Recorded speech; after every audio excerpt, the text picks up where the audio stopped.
account of the breeze, just be aware of that if you're heading out on the boat. Northeast wind 10 to 20 knots.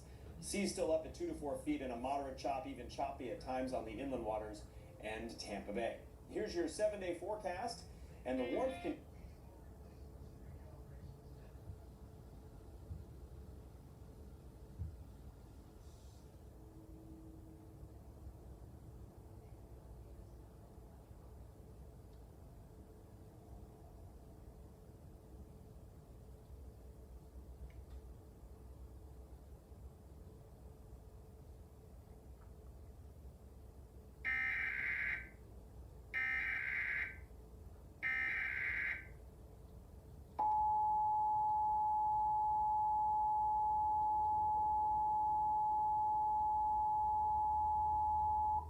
This is a nationwide test of the Emergency Alert System issued by the Federal Emergency Management Agency, covering the United States from 2:20 to 2:40 p.m. Eastern Time.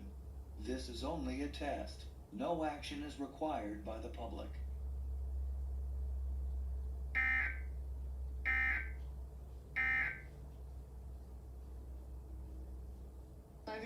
Hey, so I can get 2 lines for the price of 1? That's right, for just $29.99. Switch to Spectrum Mobile Unlimited for $29.99 a month and get a second